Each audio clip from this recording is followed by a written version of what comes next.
Continuamos con el módulo Tratamiento de la documentación contable, el módulo de FP de Técnico en Gestión Administrativa.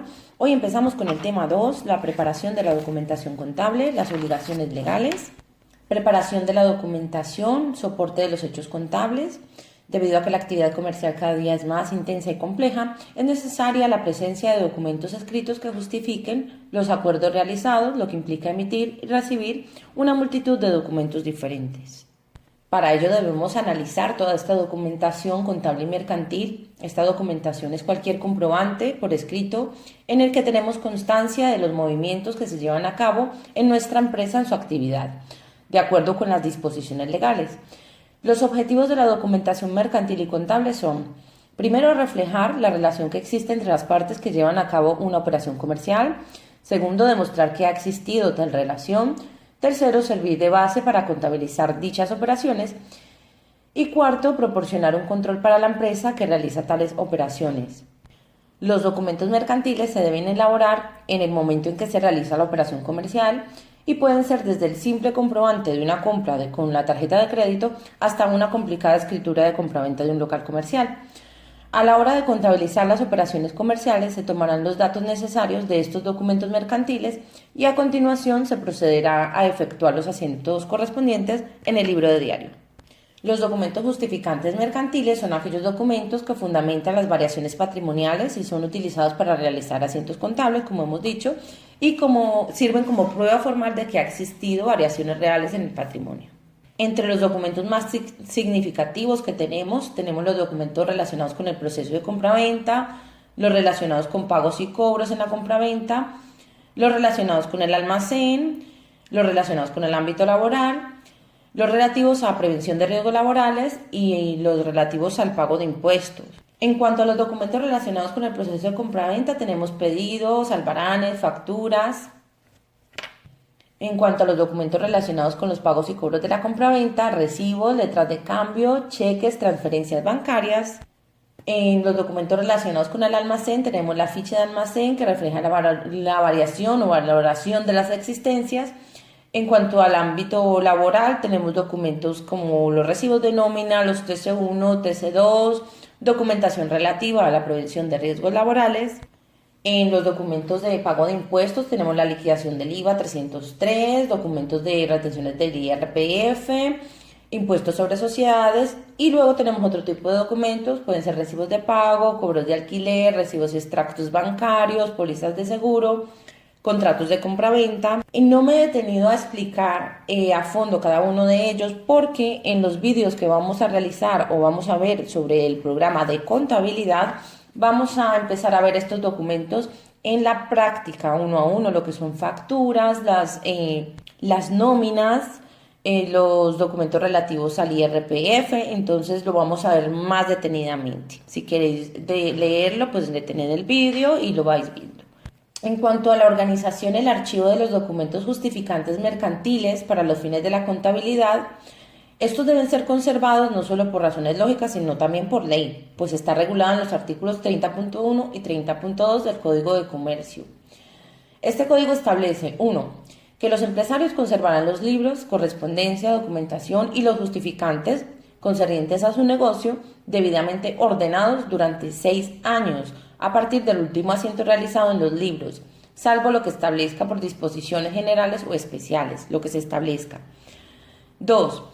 El cese del empresario en el ejercicio de sus actividades no le exime del deber a que se refiere el párrafo anterior, y si esta persona hubiese fallecido, recaerá sobre sus herederos.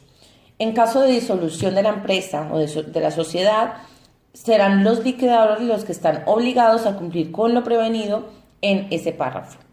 En cuanto al archivo, el archivo es una operación fundamental que realizaremos a diario como en nuestro trabajo de administrativo. Para que ese sistema sea eficaz, tendremos que recopilar todos los documentos generados por la empresa y debemos guardarlos de forma ordenada para localizarlos de forma muy fácil cuando lo necesitemos.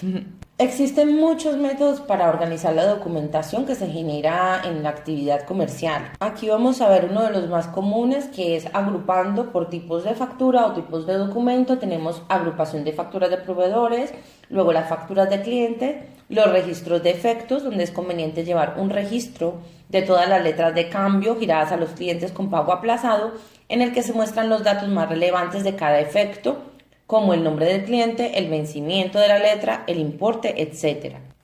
La documentación bancaria, que debemos archivarla por números de cuentas bancarias, y la documentación recibida de cada cuenta debe ordenarse por fechas. Luego tenemos lo que son documentos de caja, las nóminas, que deberíamos archivarlas por meses una vez firmadas por el empleado, y cada una de ellas en cada mes se organiza por orden alfabético. Luego tenemos los TC1 y TC2, que debemos archivarlos por meses, los contratos por orden alfabético, los documentos de prevención de riesgos laborales, como son unos documentos que tienen un gran volumen, se suelen archivar por trabajador. En cuanto a los impuestos, los deberíamos archivar por tipo de impuesto: el IVA, el IRPF, el impuesto de sociedades, todos los impuestos especiales, los autonómicos y demás. Aquí tenemos un caso práctico para organizar unas facturas. Os lo dejo para que lo miréis detenidamente. Y luego tenemos una actividad propuesta, que es organizar la documentación correspondiente a la actividad comercial de una empresa. Esto lo vamos a ver más en la práctica. Esto es teoría, pero es muy sencillo, como lo hemos visto. Ahora, llegamos a las obligaciones legales de los empresarios relativas a la contabilidad. Los libros contables. Un libro contable es aquel que tiene la finalidad de registrar las operaciones de la empresa. Pueden ser obligatorios o facultativos. Un libro obligatorio es cuando la ley lo exige explícitamente. Un libro es facultativo o voluntario cuando la ley no lo exige explícitamente, pero sí implícitamente, porque no es obligatorio, pero se considera necesario. Entonces nos vamos al artículo 25.1 del Código de Comercio, y dice que todo empresario llevará necesariamente, sin perjuicio de lo establecido en las leyes o disposiciones especiales, un libro de inventarios y cuentas anuales y otro de diario.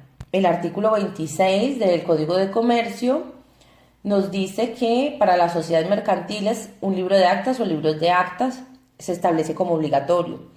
En resumen, podemos concretar que según el Código de Comercio los libros obligatorios son el diario, el de inventarios, las cuentas anuales, un libro o libro de actas en caso de sociedades, y los establecidos por las leyes en disposiciones o disposiciones especiales mercantiles, como un libro registro de acciones nominativas para sociedades anónimas, según el artículo 55 de la Ley de Sociedades Anónimas.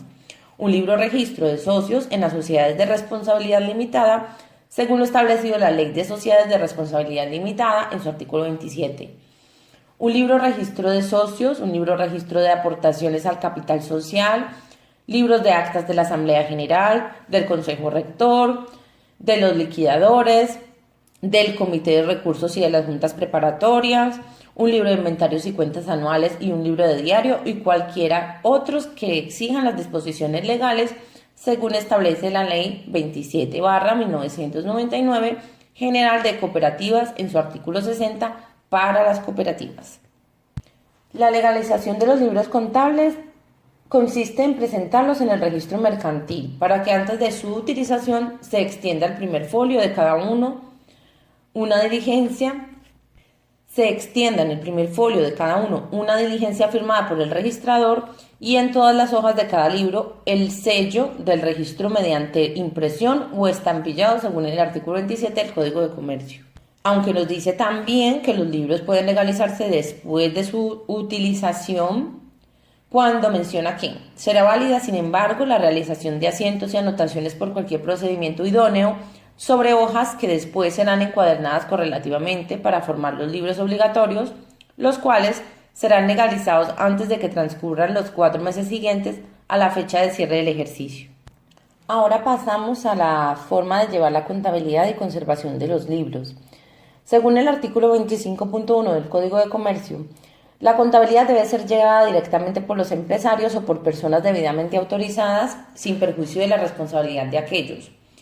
Se presumirá concedida la autorización, salvo prueba en contrario. El Código de Comercio en su artículo 29.1 indica que todos los libros y documentos contables Deben ser llevados, cualquiera que sea el procedimiento utilizado, con claridad, por orden de fechas, sin espacios en blanco, ni interpolaciones, ni tachaduras ni raspaduras. Deberán salvarse a continuación, inmediatamente que se adviertan, los errores u omisiones padecidos en las anotaciones contables. No podrán utilizarse abreviaturas o símbolos cuyo significado no sea preciso con arreglo a la ley, el reglamento o a la práctica mercantil de general aplicación.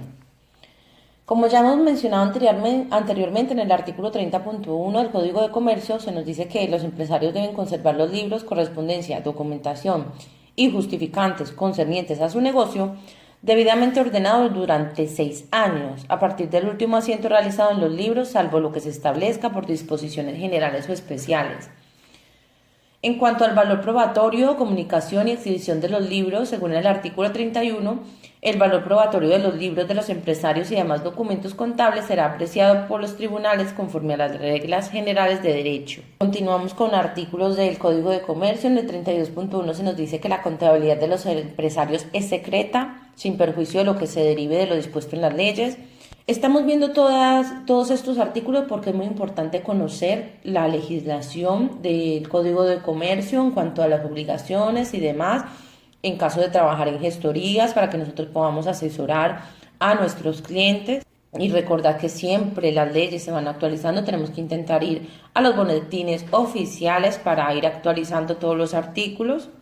Ahora vamos al 32.2, la comunicación o reconocimiento general de los libros, correspondencia y demás documentos de los empresarios solo podrá decretarse de oficio o a instancia de parte en los casos de sucesión universal, suspensión de pagos, en caso de quiebras, de liquidaciones de sociedades o entidades mercantiles, de expedientes de regulación de empleo y cuando los socios o representantes legales de los trabajadores tengan derecho a su examen directo. En el 32.3 nos encontramos que en todo caso, fuera de los casos prefijados en el párrafo anterior, podrá decretarse la exhibición de los libros y documentos de los empresarios a instancia de parte o de oficio cuando la persona a quien pertenezcan tenga interés o responsabilidad en el asunto en que proceda la exhibición. El reconocimiento se contraerá exclusivamente a los puntos que tengan relación con la cuestión de que se trate. Aquí tenemos un caso práctico de los libros contables. El señor Fernández se va al registro mercantil a legalizar sus libros contables de su empresa a los 3 meses del cierre del ejercicio, pero destruye todas las facturas del ejercicio pasado. ¿Esta persona estaría actuando correctamente? En cuanto a los libros, sí, estaría haciendo lo correcto porque el Código de Comercio en su artículo 27 nos dice que antes de que transcurran 4 meses siguientes a la fecha de cierre del ejercicio, los libros son obligatorios, entonces ahí está actuando correctamente. Y luego en cuanto a las facturas, no, porque en el artículo 31 se nos dice que deben conservarse durante 6 años.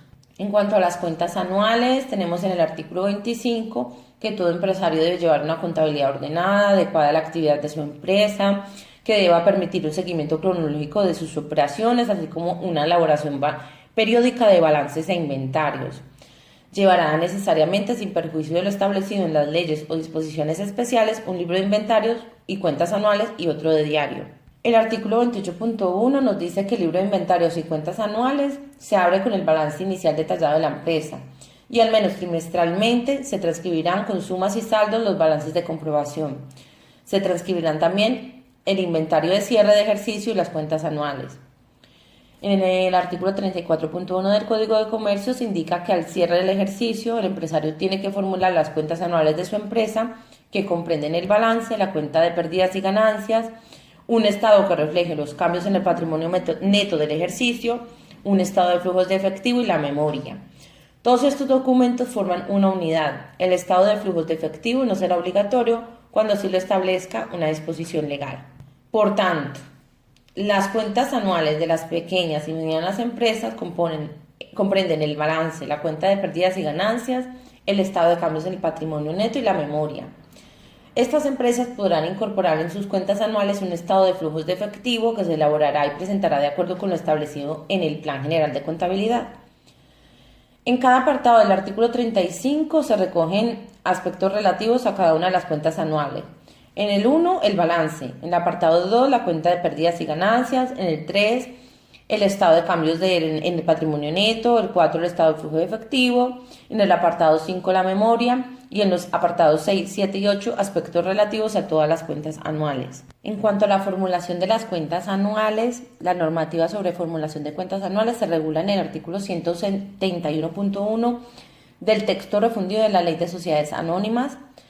Dice que los administradores de la sociedad están obligados a formular en el plazo de 3 meses, contados a partir del cierre del ejercicio social, las cuentas anuales, el informe de gestión, la propuesta de aplicación del resultado, así como en su caso las cuentas y el informe de gestión consolidados. La norma segunda de las normas de elaboración de las cuentas anuales de la parte tercera de los planes contables, donde se establece que 1. Las cuentas anuales se elaborarán con una periodicidad de 12 meses, salvo en los casos de constitución, modificación de la fecha de cierre del ejercicio social o disolución. 2. Las cuentas anuales deberán ser formuladas por el empresario o los administradores, quienes responderán de su veracidad en el plazo de 3 meses a contar desde el cierre del ejercicio. A estos efectos, las cuentas anuales expresarán la fecha en que se hubieran formulado y deberán ser firmadas por el empresario, por los socios ilimitadamente responsables, por las deudas sociales o por todos los administradores de la sociedad. Si faltará la firma de alguno de ellos, se hará expresa indicación de la causa en cada uno de los documentos en que falte. 3. El balance, la cuenta de pérdidas y ganancias, el estado de cambios en el patrimonio neto, el estado de flujos de efectivo y la memoria deberán estar identificados indicándose de forma clara y en cada uno de dichos documentos su denominación, la empresa a la que corresponden y el ejercicio a que se refieren. 4. Las cuentas anuales se elaborarán expresando sus valores en euros, no obstante lo anterior podrán expresarse los valores en miles o millones de euros cuando la magnitud de las cifras así lo aconseje, debiendo indicarse esta circunstancia en las cuentas anuales. En el Plan General de Contabilidad de Pymes, las cuentas anuales se elaborarán expresando sus valores en euros, mientras que en el Plan General de Contabilidad se pueden expresar sus valores en miles o millones de euros dependiendo de la magnitud de las cifras que maneje la empresa. Muy bien, aquí hemos terminado ya con este tema, es un poco más de teoría, pero debemos tener en cuenta que debemos conocer este tipo de legislación. El tema 3, que será el siguiente vídeo de este módulo, es las compras y las ventas en el Plan General de Contabilidad de Pymes.